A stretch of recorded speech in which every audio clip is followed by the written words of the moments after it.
Recording. Hi, everyone. Welcome to our session on work-life planning. We are very excited to kick off this training session today. We will be showing a PowerPoint that we shared with you, I believe, on week 2 from Dr. Alicia Clark. So let's go ahead and get started today. Yeah, hi, everybody. Welcome. So glad you are here tonight for our SLC learning community. We are excited to bring you this and to really review some of the stuff that, Alicia was so impactful in just, that interview that we did with her. If you haven't watched it yet, go watch it. It's so important. So if you haven't watched it, go watch it. But yeah, let's jump into her presentation. We'll be talking about hers and some of the blogs and stuff that we've been doing this week. And then I'm going to have some fun. And Nani and I are going to do some tests at the end and see how we're doing after this month of delving into this. So it'll be kind of fun as we get going here. Okay. So let's get going. All right. So what is work-life planning? This is planning where you're going to prioritize and schedule between your work, which is your career or your ambition, that personal drive inside you that wants to keep going and be really successful in your professional life.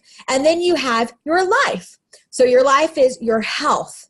Are you taking care of yourself? Your pleasure, the things that you do for yourself, leisure, time, whether that be vacation or whether that just be a staycation at home, your family, and then also taking a look at the spiritual development. All right, and so when we talk about work-life planning, we're talking about that age-old myth of work-life balance, right? We're talking about, can we do it all? Can we have it all? Can we make it happen? And, that's kind of been our theme for, this last month. And we say, hey, you know what? You can do what you want to do and put your time and energy into the places you want if you plan and organize and manage your time and have great boundaries and do all of that stuff really well. So as we're going through this, that's really what the concept of work-life planning is. It's really the difference of taking that work-life balance, kind of throwing it off to the side a little bit, because I feel like we've always elusively strived for balance in our life. I want to have everything in my life, my work, my home, my pleasure, my leisure, my family, my spiritual, I want them to all be equal. They're all 20%. And I give an equal amount of time to each one of them, where work-life planning kind of hopefully frees you from that idea that says, sometimes work's going to be driven a little bit more, and that's okay to spend some more time there and plan out the rest of this. And maybe sometime your home life is going to take a little bit more. You got a lot going on with your kids, or you got a lot going on with your husband, or maybe sometime you need to invest in yourself to grow a little bit more, in what you want to do for your life or your health and different things like that, that with different planning and different seasons and different stages in your life, that you can begin to kind of flip the script on that whole balance thing of saying, okay, everything needs to be equally 20% of my life to be happy. You can say, right now I'm in a season of where I'm really working on my career and ambition. And so, I know some of these are going to be maybe at 10%, but I'm okay with that. And I'm still planning for them. I'm still doing things with them. I'm still growing in those areas of my life. So just kind of a cool topic as we get going here. So some signs that we're recognizing some poor planning at work and home. So again, we're talking about planning and organization, really setting realistic goals and things like that. So at work, poor performance. So if you are seeing some signs of poor performance, or unresolved conflict with your coworkers, poor attendance, maybe you are just becoming really disengaged or disheartened or overwhelmed, or you're just not excited about what you're doing, or you need to miss work a lot to handle all the other things in your life, an inability to meet deadlines. So again, scheduling and doing the things that are kind of hardest first, meeting those really tough deadlines, or are you not really prioritizing really well? Are you making everything urgent and then everything becomes stressful? So, and then at home, are you healthy? Are you where you want to be, with your health? Are you getting sick a lot? Is there instability in your home? Again, lots of conflict, maybe some unresolved, issues that you need to be dealing with. Are you just exhausted? When you get home, you're like, done with the day, you walk in the door, you cook dinner and then all of a sudden, like, all you can do is switch your mind off to vegetable mode, and you really have nothing left to give anybody around you. And then relationship challenges, are you getting in lots of fights because maybe you're tired or exhausted, or you're not eating well, or you're just discouraged and really disappointed with the things going on. So again, just some signs that, you may be in a situation where we need to start taking a look at, am I planning really well as I'm moving forward?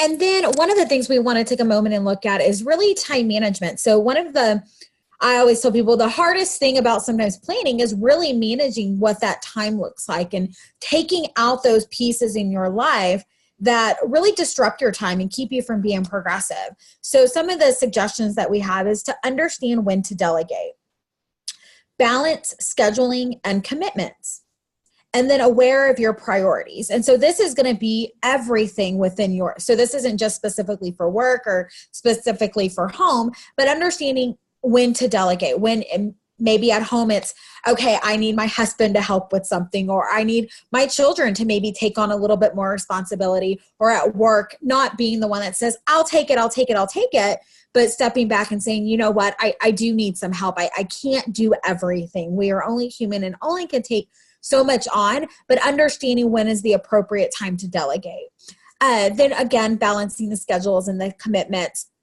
Don't overcommit yourself and don't overschedule yourself. The other day I was talking with someone and they asked, when can you meet? And I'm looking at my calendar. I'm like, man, I'm really scheduled in. And that's not always a healthy place to be. So it's acknowledging and saying, hold on, I need to make sure that I have some open times every single day, because that's going to allow me to get those additional things that may come up to get those addressed, but also make sure that I'm not over scheduling and that there's a balance with what you're planning, and then over committing yourself.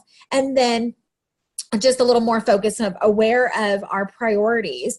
And so one of the things that in one of the blogs we really mention is that when you over stress on a situation, your time management, sometimes you'll say, okay, this project was supposed to take 1 hour. If you allow yourself to get really worked up about it and start stressing out, the next thing you know is this project has went from 1 hour to 2 hours to 3 hours.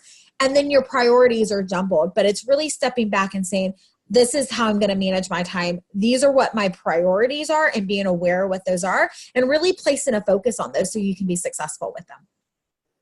That's awesome. Great. That's great advice. And so just to kind of continue on with that thought, Alicia really talks about in our presentation here, setting realistic and reasonable goals. And I think those are probably two of the best words that we forget to use in the English language when we're setting goals. We go for audacious or, almost impossible, because we want to strive to achieve more. But unfortunately, when we do that, we really set ourselves up for failure and disappointment and discouragement. I know I'm a goal setter. I'm a chronic goal setter. And so I know that sometimes I'm like, yeah, let's set audacious goals. And then, 3 months later, I'm like, wow, I'm not even close to that audacious goal. So I really think learning to set realistic and reasonable goals for yourself, something you actually can attain, can feel great about, can feel confident in, is the way to go as you start thinking about, work-life planning and really making a plan for things and being realistic about them. Don't always promise tomorrow. Now that you talked about that a little bit, think it through what it will take to get something done. I think for some of us who are maybe workaholic, perfectionistic, we've got some pride in there. We're kind of that go-to girl, we want to be that A employee. We want to we want to be an A, we want to get a grade A from anybody who has looked at us in our life. And sometimes we don't think through what we're promising to get done. That leaves us exhausted, in the end, and where we may end up, quitting things, or again, becoming disengaged at work or in our life. So, and then be thinking about who else needs to contribute. You might not be the only person who can or needs to get this done. And then what else do you have going on? So looking really realistically at your life and saying, I'm looking at, okay, I've got my work, I've got my home, I've got my kids, I've got my health, I've got my spiritual aspect, I've got this whole relationship with God. And, you can do subcategories on each of those things for going on. looking at all those things going on in your life, when you're looking at that work-life planning, is really determining, can I actually do it? So I don't set myself up for failure. So is this a project to take on? If yes, be clear on what you can do and when. And if no, recommend someone who's better suited to the task. And I know all you overachievers out there. I know this is the hardest thing to do. I had a person, I have been learning the value of no. And so I have really been striving these last few years to say no to things that I don't feel like I can do my best because of the limitations on my time. And if I'm going to do something, I don't care what it is. I don't care if it's volunteering on a committee, doing a presentation, it doesn't matter. It could be from the smallest thing to a very, very large project. If I can't do it the best and commit my time and focus because I'm saying yes to everything, I've just really learned to do that, because I want to be able to bring 100% of my best charity to everything that I'm doing. And so when you guys are really taking a look at this, I know I had some projects this year. Just to give you an example, we kind of started our year at the company I work for. And, it was like, okay, we want to do this year and this year and this year. The list was going on. And I'm like, okay, Charity, before you jump in and volunteer for half a dozen of these things, think logically. If you can get them done, if you are the best person to do them, and even if you think you're the best person to do them, is there still someone that you could recommend who's still well suited for the task that you can delegate to? And then, do I really have the time and attention to give focus to it with everything else that I'm doing and have on my plate right now? And so I was able to look at those projects realistically. And I really struggled with myself in this because I hate saying no, number one, especially in a work environment. That's probably a work or a church environment is where I probably struggle the most to say no. But I knew that if I didn't start saying no, or at least just stop volunteering, I didn't even really have to say no to some of it. I just needed to stop raising my hand and taking things on. And I kind of did that. And I felt really weird about it at first. I was like, oh my gosh, are people going to think I'm not contributing? Are people going to think, I'm not participating? But I really had to decide, look, I have so much I need to focus on to make what I'm doing great. If I continue to take on these projects, they'll be okay. It'll be C work, which, is okay. C's are good, but it won't be my best that I can always bring to the table. So again, when you're looking at not only setting realistic and reasonable goals, but taking on those projects and not over promising yourself or expectations to where not only are people going to be disappointed in you because you're like, wow, that's okay work, but it's not great work. But then you're going to be disappointed in yourself because you want to push yourself to be more and to reach more. Be effective and efficient. How do we accomplish this? And so some of the examples we have is really limit the controllable interruptions. And then it really kind of puts a little focus on avoiding workplace gossip and other drama.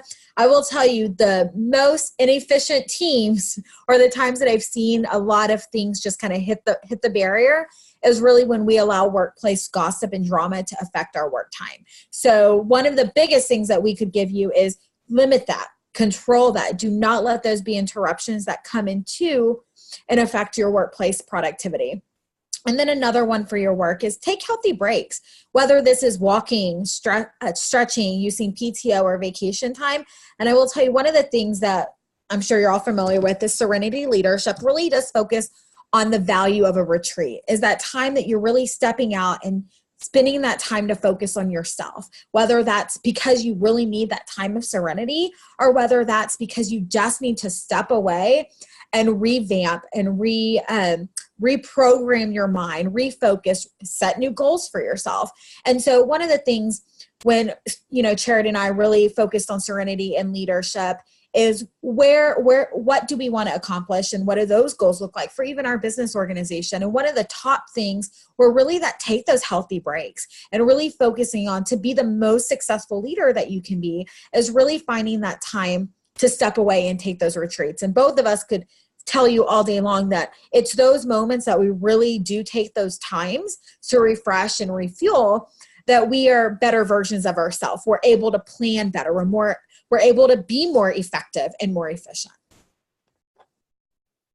No, that's awesome. I was gonna say I took 4 hours off on a Friday afternoon.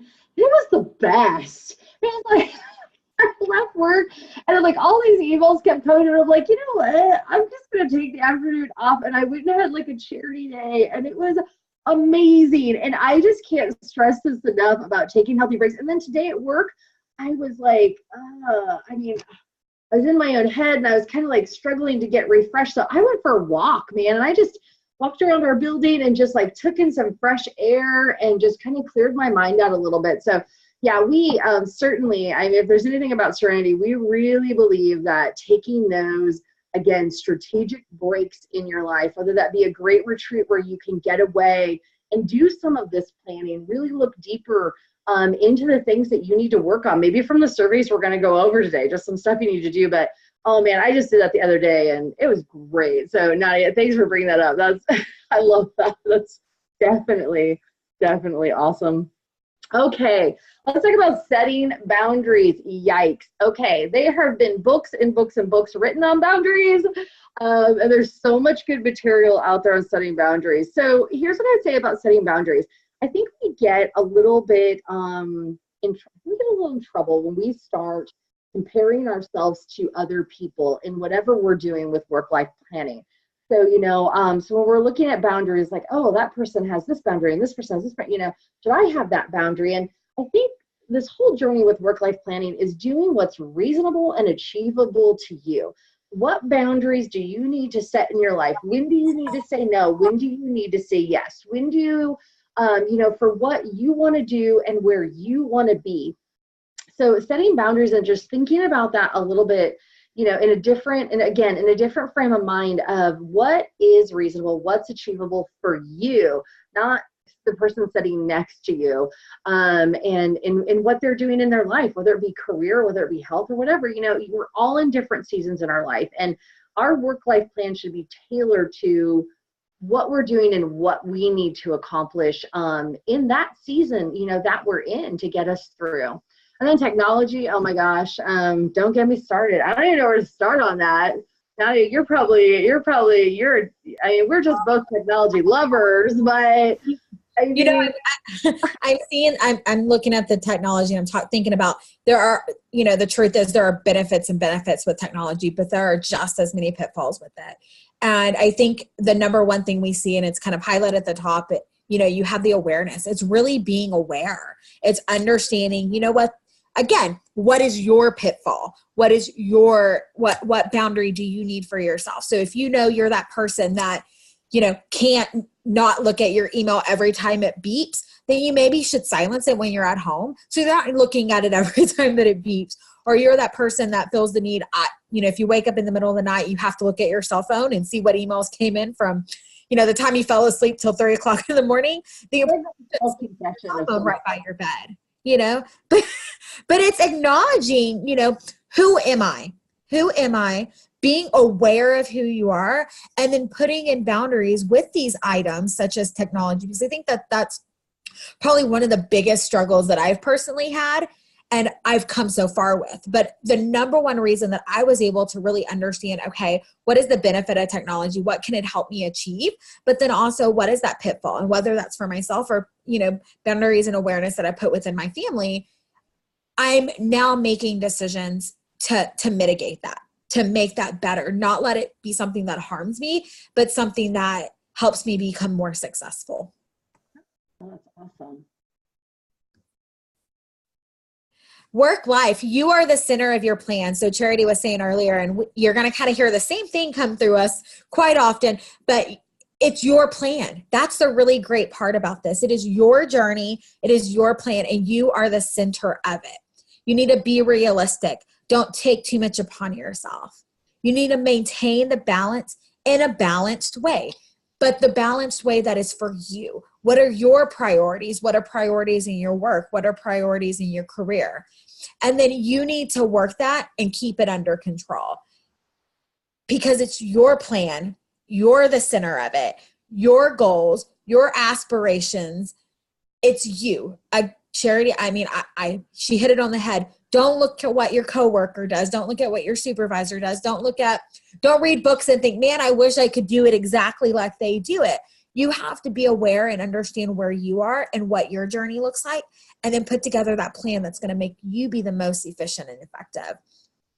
Figure out what you want. We all have different aspirations. What do you want? What are you looking to accomplish? And then be able to understand that when you're working with your planning.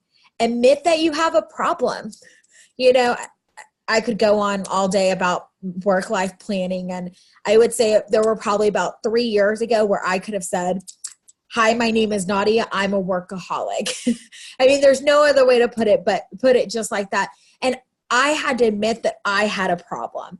I was obsessed with working. And while I still love to work and I probably still overcommit myself sometimes, I've realized that my family is very important to me, and that my spiritual development is also very important to me. And how do I plan my life to where all these parts of my life are successful and not just one? And being able to do that for yourself and figure out where that is where you find that true happiness, and you really find that satisfaction that God wants us all to have. And then pay attention to the small things. One of the things that I've had many leaders tell me, it's not the big things that destroy you. It's not. It's all the little small things that you let add up that then become even larger than anything that could be big. And so really understanding that, yeah, that may look very insignificant. Don't worry about it. I don't need to think that that's going to affect my time. I don't need to think that that's going to affect my family. I don't need to think that that's going to harm me because it's so tiny. It's not a big deal. But you have enough of those not big deal situations add up. And the next thing you know is you have a really big problem. And again, it's going to detour your work-life planning. And the next thing you know, you're going to be off of your journey and off your path because you didn't pay attention to those small things. So really take note, open up, and be aware. It goes all back to awareness of where you may have difficulties or where you may have pitfalls, and be able to acknowledge that for your own self-development. Yeah, and I think a good thing, just talking in spiritual context, I've always heard or just always believed, I guess, sin will take you further than you ever want to go. And it's paying attention to those small things. And so, when we're looking at, those things in our life, we can be like, oh, this is okay. It's not that bad. And then all of a sudden, this little thing that you're doing becomes this huge issue, and it's taking you further than you wanted to go, whether that is personally, spiritually, at work, and different things like that. So I really do. I think just paying attention and being aware of those things is super important. And our next slide is about being honest and transparent. So Nadia just laid on some honesty and transparency for you there. But she talked about knowing yourself. You have to be able to know what your strengths and weaknesses are and what your interests are. You have to be able to know where you're placing your energy every day. What are your priorities? What are the things that you need to accomplish, for you? And kind of put that all together and be honest about it. And, again, she says here for employees is, again, expressing that to your supervisor maybe and saying, hey, here's the reason why I'm not taking on those projects. I don't want to not be a team player.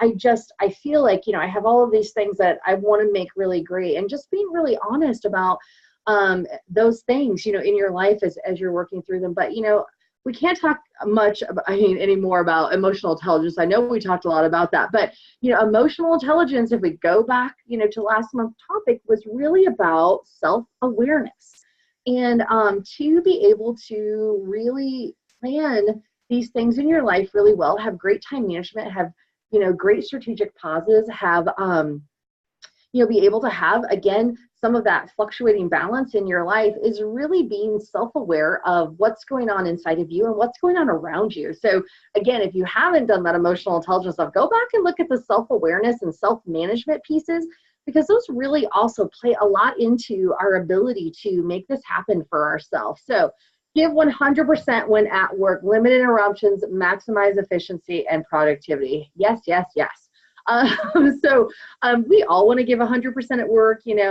Part of the reason we're studying leadership and challenging ourselves as leaders is because we want to go from where we are now to where we want to be. And, when we're at work, a lot of the times we can get easily distracted again, on some previous slides, by workplace gossip, by, by things coming at us, too many dings and blings and all these things coming from all these different directions. So, I have actually done something in my work where I call it a strategic pause, where I just take some time out during the day. And it could be 9 a.m., it could be 2 p.m., where I kind of shut everything down and just work on a few projects and mentally engage in not answering email after email after email after email or different things like that, and kind of minimize those distractions so I can actually produce a large amount of work in a very short amount of time. So definitely, when you're at work, think about all of those interruptions and how you can maximize productivity and efficiency for yourself. And again, it looks different for everybody else. I also plan some block time where I'm planning out the month or planning out the quarter, and I also plan creativity time. And you probably think, why would you plan creativity time? But much of my time is just busyness. It's answering questions and doing different things like that. So I need some time where I let my mind kind of rest and think about all the, cool stuff I want to do at work or, personally. So again, just some great things to remember. And then we're going to just look at it. We are Serenity Leadership, so we do really focus on the leaders within us. And so some of the key points that we believe are also going to help when it comes to your work-life planning is, as a supervisor, you need to be aware of your employees' stressors. And so while we need to be honest and transparent with ourselves, we also need to be honest and transparent with where we know our employees are and where, we can have a better communication with them. Because if your employees and you're a manager, you're managing these people, and being able to manage your people effectively is understanding your people. And then make sure that you're sharing your expectation, because one of the biggest things is, as a leader, if you're doing your team's work, because you're not sharing the expectation of what that work needs to be, so they turn in a project and you end up fixing it. And again, that's going to mess with your work-life planning if you gave them a project and then you have to spend another hour on it. But making sure that you're sharing those expectations with your team, setting that standard of excellence with the team that you have, and being aware of the stressors that they have as well.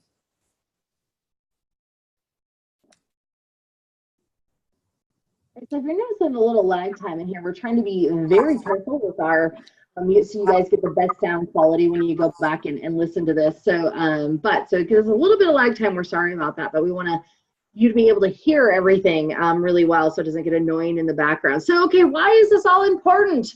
Why is this important? Well, work-life planning, again, if you haven't read any of our blogs this month, I encourage you to go back to, but minimize stress.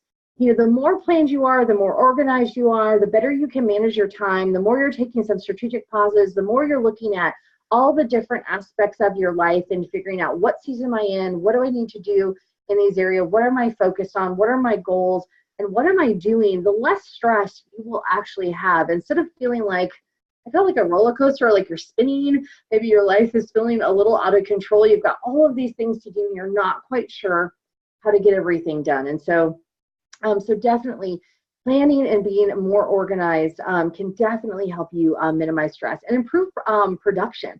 I've always thought of myself as kind of a producer. I like to take a product and produce an actual, living, breathing product in the end, but my production can get interrupted if I am not following, my plan for what I'm doing. And it can be production in anything, that I'm doing, and being a great wife, or however you want to think about that.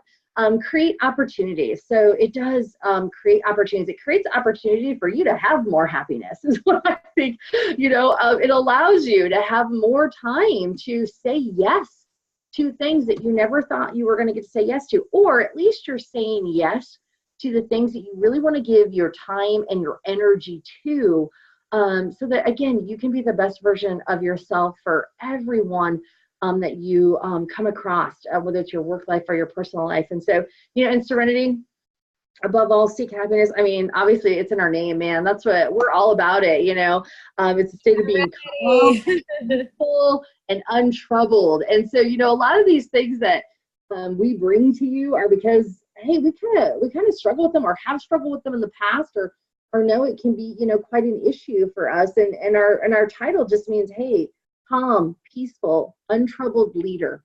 And if you can be a serene leader, if you will, and a happy leader, man, you will attract so many people to you and to what you're doing. You know, you'll truly be that light and really displaying that for your company, for your employees, for your family, for your spouse, for whatever you're doing. And so definitely want to, you know, keep looking at that.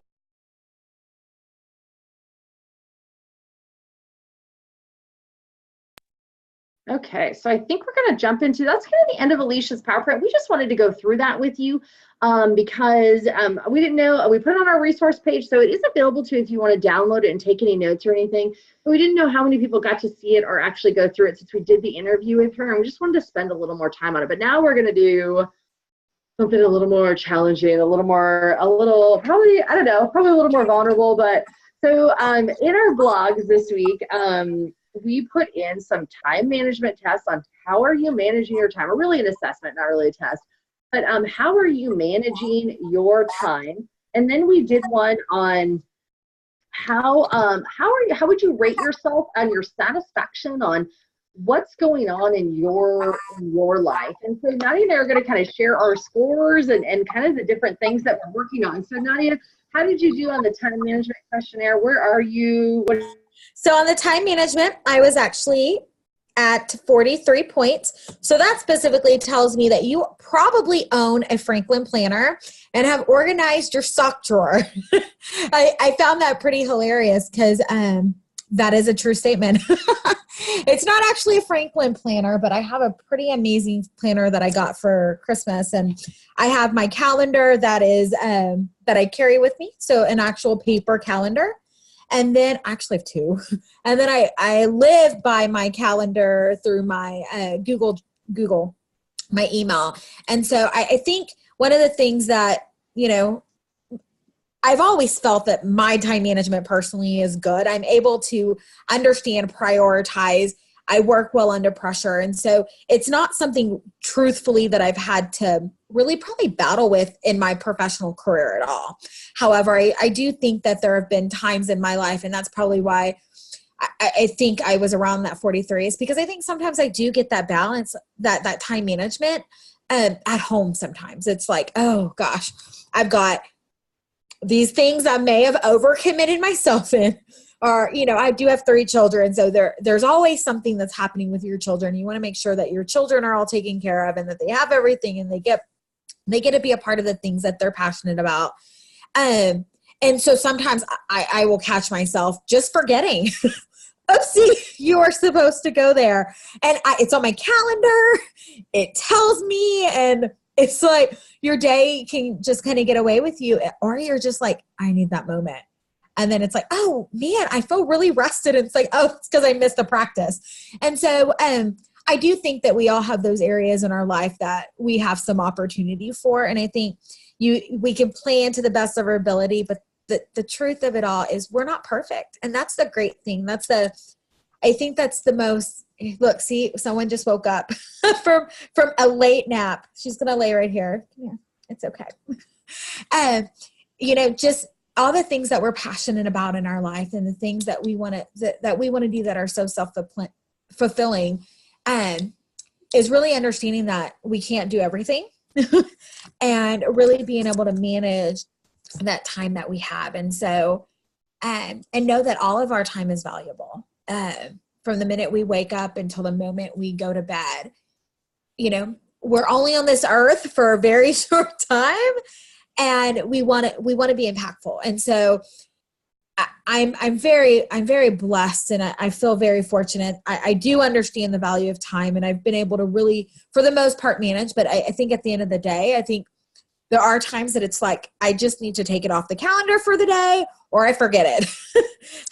And so yes, so it does know that I have a planner, and it knows that I like to be organized. But at the end of the day, I think I can safely say that I am human. And there is probably a little bit of opportunity definitely in my personal life to manage my time a little bit better. But, you know, I think that's a journey that I'm on consistently. What about you, Charity? Tell us a little. No, I know. I took this test at the beginning of the month, and I was like, oh, I wonder after like doing all these activities and really focusing on it this month, if my score changed, and it did. It went up 2 points. So, so I'm really happy. I know, because I decided, okay, at the beginning of the month, just kind of on my journey, I'm going back to school and I'm doing some other things. And so, I really had to be like, okay, I need to, again, at this new season, as I'm going back to work on a master's, how much time is that going to take and what does that actually look like? And it really did start this month. And so I had to go back. And so at the beginning of the month, I would say, oh, I'm not spending enough time on academic and, some of these other pursuits. So I had to really take a look at that and rework my whole plan of how I was now going to fit this in here. And then I got another opportunity to do something really cool. And I was like, okay, that's great, but how am I going to work that into my plan to make sure that, I'm feeling successful? Because, I think the worst thing as, we're working on this issue, we can oftentimes, when we're not managing our time and not planning, we can feel very overloaded. We can feel very pressured, discouraged and drained, and then we can start losing motivation. Sometimes we even think like we don't like our job, or I'm going to quit school because it's just too much of a burden, or I'm not going to I'm going to just veg out on Netflix tonight instead of engaging with my husband and listening, or being present, in that moment, and just kind of taking the easy way out a little bit, so I really focused this month on being a better steward of my time. So I guess that's what I'm going to call it in this whole idea of having work-life planning, is being a better steward of my time. And whatever I'm doing, this is my absolute goal in life, whatever I'm doing, to be present in that moment in what I'm doing. I am one of those people who I get kind of easily distracted. I'm a self-prescribed workaholic, perfectionist, OC, whatever you want to add some other labels on there, I'm sure you could. And I'm always like moving, so fast and so forward that, part of my time management was actually me taking reflection and saying, okay, in my time, one, am I giving my energy to the things that are very valuable and important? Where am I putting my energy? Because that's where I'm going to be the most productive. And then are those giving me a return on my investment? So, right now I'm working on a new, health program. Is it bringing me a return on my investment for all my pain and suffering? Right? And then is going back to this master program, am I getting a return on my investment? So luckily, I'm doing this great program. I'm doing learning and development and leadership and human resources, and it all fits in everything I'm doing in my life right now. So yes, it's giving me great returns. So it's worthy of my energy and time. And so, when I started to look this month, and again, I took this quiz and was like, woo, okay, I do have some things I need to take a look at, because I'm in a different season of my life. And I think we have to evaluate it at every different time. So when I took this, I realized there are some things that I have not addressed in setting myself up for success and not feeling like a failure, not getting discouraged, not quitting. I mean, I think that's the worst thing is I don't want to quit anything, that I started or that I at one moment in time was super excited about. I want to do it. And so, it's working it into all aspects of my life and making sure what I'm doing is kind of coordinating all together. I was just talking to my husband tonight at dinner over how, all of these different things as I'm really working on this coordinated work-life plan, that everything is kind of touching one another, and everything I'm learning here I can bring into here, and everything I'm doing here I can share with someone else. And so it's creating these cool touch points in my life and growth that I didn't even think was possible, just being able to manage this a little bit better. So I was pretty excited. I think I will always struggle with a little bit of overcommitment, although one of my friends is asking me to say no for her now. She's like, if anybody asks them, I was going to say, ask Charity, because she's so good at saying no. So I think I'm getting really good, at some of these things in my life. And I'm not feeling bad about not being the go-to girl. I'm feeling good about what I'm accomplishing and what I'm bringing my best energy, productivity, and ROI to. And I've been really trying to work on that probably since January. I can actually tell you, having just worked on it for months and months, that I'm actually feeling very confident in the decisions that I'm making, and the choices I'm making. And, again, finding that balance for this season that I'm in.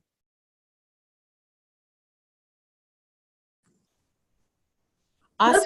Yeah, and you can also look at, I did put some questions up there on the blog if you want to, right after the time management section.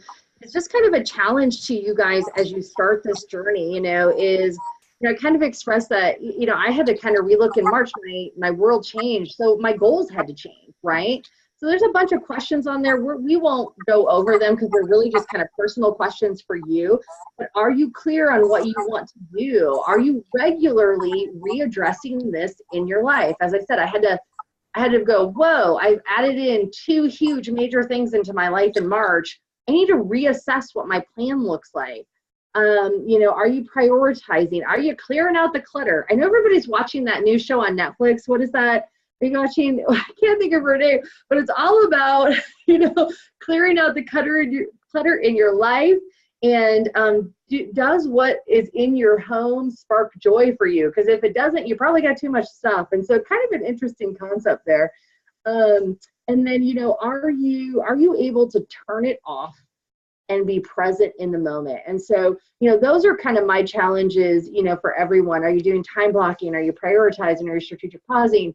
And then are you able to turn that switch off to where you're not responding to every ding, bling, ching, time, whatever, whatever's going off on the 8 mobile devices we all have at any given point? Are you able to turn it off and actually be present and experience kind of just that joy in the moment?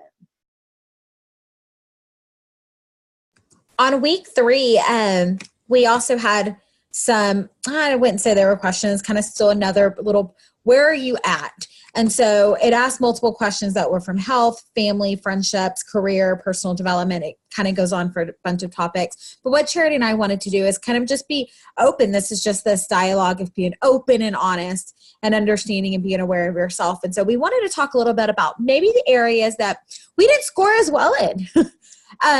And so my first is my health. One of the things that is that nutrition, that sleep, and that fitness. And I go through these phases. I call it phases because it's like every 90 days. I'm like, oh, Nadia's going to be healthy. I really watch what I'm putting in my body. I'm conscious of it, I'm really conscious of the sleep that I'm getting. Okay, I really need to focus on getting at least 7 hours tonight. That's how I'm the most effective and the most efficient. And then they have a really awesome walking trail in my subdivision. And I'll go through, I call it phases, where I'm like walking every day. And it's when I do those things, I know and I'm aware that I am more productive.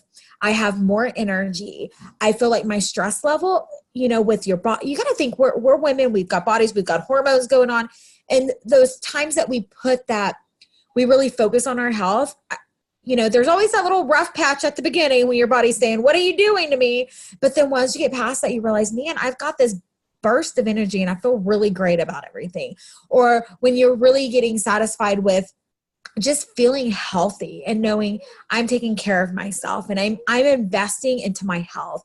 And so that's an area where I had to score myself like a 5 or 6 because I do focus on it, but I don't think it's not always the top of my list, because what happens is you get really busy and you're like, heck, I'm lucky to eat a sandwich really quick, or the next thing you know, you're eating a kid's meal because you didn't have time to cook dinner that night. And so whatever it is for you, I think really looking, I thought, man, that's kind of the first one on that list. It says health, because our health, you can't do anything if you're sick. Forget about everything else because there's no opportunity for that, but really focusing on your personal health. And so I think when I did the survey, I looked back and I thought, man, I really probably should have made some better decisions, or I probably shouldn't have stayed up till 1 and got up at 6, or, because I'm not, you're up all these hours in the day, but that doesn't mean you're as productive as you could be if you'd given your body the proper sleep. And for everybody, it's different. I have a friend that's like, I get 5 hours, and she's like, I don't own 5 hours. That's not who I am. And I know that. So when I get 5 hours, at least you're on 7. I mean, you're still doing pretty good. Like, I shut down, I'm shut down by like 5 o'clock. And so if I get up too early, but being aware of what that is for you. And so that's an area that, I'm making a commitment to myself that I want to put a little bit more focus on. The other one is, I'm just going to be honest, it's actually friendships and social. It says, how am I nurturing my existing friendships? Do I feel like I'm investing enough Do I have a solid group of people in my life that I can rely on and get advice from? I do believe that I am very blessed with a solid group of people in my life. I've got mentors, I've got coworkers, I've got just friendships that I've built. But sometimes I realize, I'll look back and I'll say, oh my gosh, how has a month passed? And I haven't sent that person a text message, or I haven't called and said, hey, how are you doing? We can sometimes get so, placed up into our lives that we forget that those friendships are really healthy for us to have. Having that group, and I'll really look at the spiritual side. I think having a group of spiritual women that say, you know what, we know that this journey in life is not easy, and it's good to have that support in that women's group. And that's another big part of Serenity, is having this group and platform of women that have a focus on, God, oh, it's hoarding, baby. Okay. Having a focus on, God, having a focus on leadership, having a focus on friendships. And so it's one of the things that I'm so blessed to have my friendship with Charity. And I've got some other really great people that are in my life and encourage me. But I know the value of it. I don't believe that we could do this journey alone, And so I think being able to understand the value of those friendships and the value of those relationships and those people that can help mentor you, or those people that when you get discouraged can say, you know what, I'm here. Do you need someone to talk to? Or do you need that? Do you need a prayer? Do you need an uplifting hand? Whatever it is, being able to really nurture those friendships and develop those relationships. And that's one of the reasons we started Serenity. But I think we both also noticed this is something we hear a lot of women saying, I really wish I had this platform. I really wish I could develop these relationships. I really, and so I think we wished it, and we've heard other people want it, but it's one of those areas I know that I want to continue investing in. And then the final one that I had was giving back. I don't want to say I don't give back, but I read it and it said, do I give back to others and help when asked or needed, or am I overloaded and can't be a good enough friend and neighbor? And so while I do think I probably do give back really to some things, I kind of read that as, we say it again, we're only on this world for so long. And I always have these intentions. I'm like, I want to go volunteer here. One of the thing Serenity is, we have Serenity Serves, and it's our opportunity that during our retreats we give back. And so the value of giving back is so huge, and it's so self-fulfilling when we do have those opportunities to give back. And so it's one of those things that I thought I would really like to continue to focus on, really giving back. And whether that's, an hour of my time for this project, or whether that's, doing a volunteer for a day. And so everybody knows what it is for them, but that's one of the things that I thought I really want to make sure that I don't get so lost in everything else that I forget that it's not really just about me. There's a lot of other moving parts, and there's a lot of opportunity to do good in the world. And so I want to do a little bit more. And so these are commitments that I felt like, wow, a lot of my things scored pretty high, and these were like, oh, not so high. And so I'm aware. And so that gives me that opportunity to really work and put a plan together on how I can not overcommit myself, of course, but how I can maybe build on those areas in life. And so I think, again, acknowledging where I stand. And so I thought these were great. And I hope that if you have not, that you take the opportunity to go and do these. Because again, sometimes it's just about that self-awareness, really understanding yourself.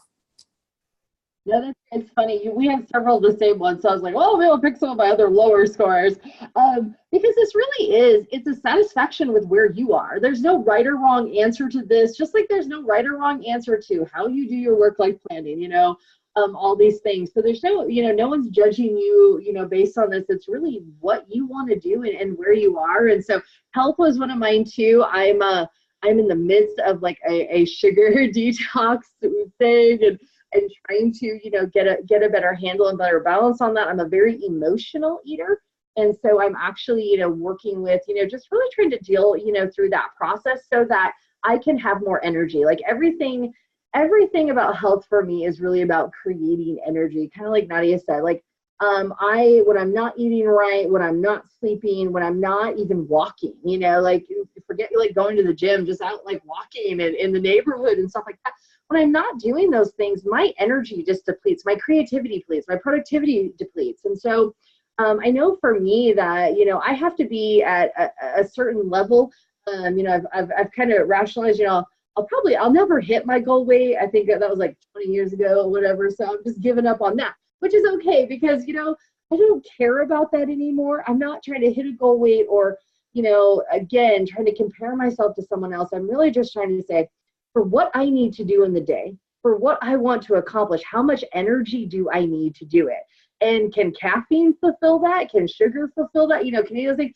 No, because they in the end also leave you depleted and wanting. And so I'm just really trying to address the energy in my life through health. So that's definitely one of mine. So I actually put home and surroundings was one of my, now I want to clarify that by just saying I have a wonderful home life. I have been married for 22 years. I got me one of the best husbands out there. I don't know.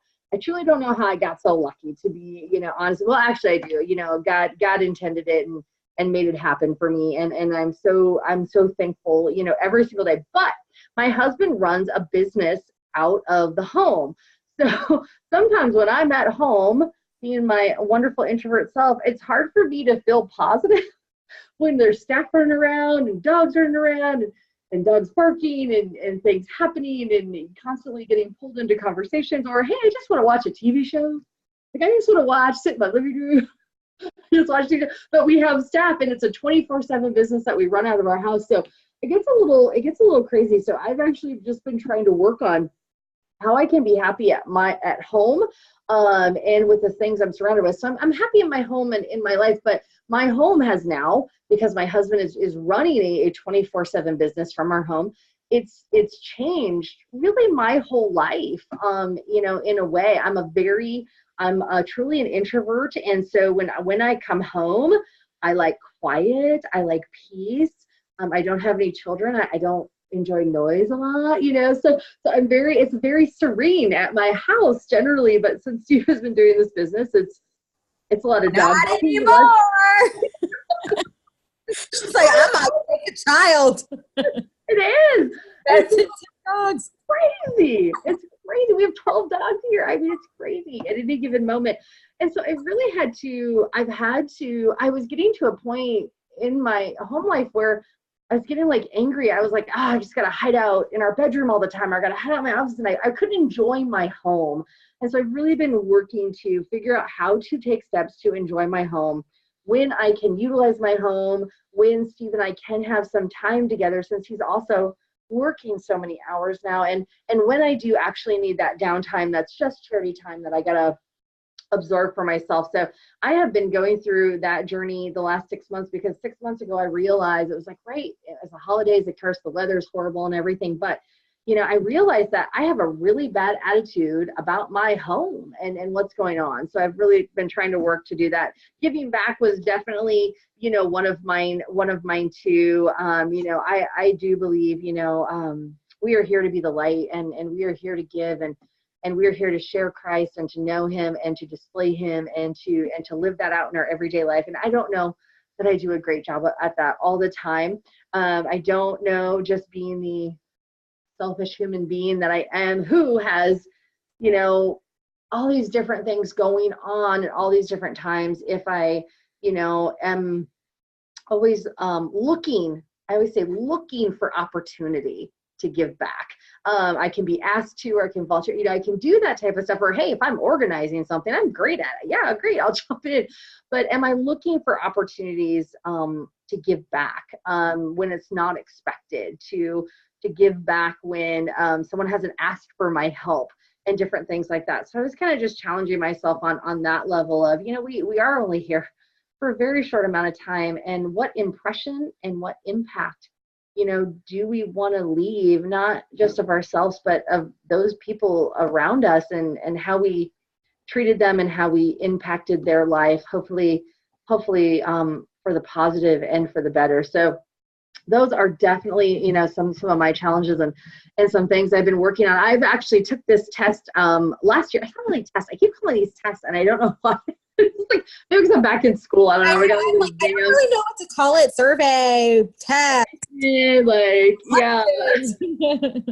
Like basically taking stock of your life, maybe we could call it that. So, I did this actually last year around January, and it's interesting to see again the things I was struggling with at that time, and the things that I'm kind of going through now, and what I have kind of worked and achieved a little bit of, and what I'm still working on. And it's kind of like we said with emotional intelligence. Hopefully your journey with emotional intelligence didn't end last month when we stopped the segment, and that you're going to go back and take that, take those assessments, every 6 months or to see where you're changing and how you're growing, and how putting some initiative and some motivation and some internal force, behind these things is giving you a great return on your investment. So, I hope you're not just like, oh, I took it this time. So I have taken these quizzes several times and every year and different things like that, because I like to gauge and see, okay, maybe I have something new, again, new season of my life in this journey. And that wow, I didn't even realize I was going to put a 6 on that. And it's like, wow, I put a 6. And if I hadn't asked myself the question, I wouldn't even have known I needed to really address that in my life. So definitely. Not any final thoughts as we wrap up tonight? No, I would just say again, if you don't take the opportunity to take these quizzes, tests, I would take the time. It's probably 5 to 7 minutes of your time. It really is going to help a little bit with that self-awareness. And then the only other thing is just thank you. Thank you for taking the time to listen to this training. If you do happen to have some questions, please feel free to send us an email, ask us some questions a little bit about whether it's the PowerPoint or whether you just want to talk a little bit about where your test scores came up. We are available. And thank you so much for your time. Yeah, and hey, I would just add in there, Nadia, again, if you're really looking at these issues, because one of the things we do offer at Serenity is that personalized coaching. Nadia said how grateful she was to have people in her life and mentors in her life and different people who can challenge us. And I would say Nadia and I challenge each other. Like, we go through these scores and we're like, how's it going? What are you doing? And different things like that. And, we are also happy to provide that, for you, and be one of those, people in your life who can, take a look at, maybe you're like, I took these scores and oh my goodness, I am at an 18 here and I just really don't want to be there, but I'm not really sure how to get unstuck, or I'm not really sure where to go next, or I really need, some time and some investment in this. So we do have our coaching program, and we are always happy to, get with you and start working on this journey with you on an individual basis too. And we also just want to thank you for being subscribers, and we so appreciate our tribe of women who are out there. We see you on Facebook and making comments and different things like that. So we really appreciate that. And if you have any more women who you would like to come into our Serenity tribe, remember, if you refer someone, you do get a special gift. And so we would love to send that to you as we just continue. We are looking forward to next month. So next month, Pursuing Your Passion. We have an author who is going to join us, Melissa, and she is just it's gonna just her whole journey with her, how she came and developed this book and everything is really cool. So even if you've ever been thinking about writing a book, I think about writing a book all the time, and it's one of my bucket list goals to do in my life. She's really going to go through that process of how she did that, and so I'm really excited to hear that. But our blogs and our next month is going to be focused on things you can do to pursue your passion. Or hey, if you don't know what your purpose is or what your passion is, well, we'll have some great tools and stuff for you to help you really figure that out as you start that journey, because we want you to be passionate and loving everything that you're doing in your life. And so we hope you found this beneficial, and please, again, reach out to us if you need anything. We are here for you. Have a good night.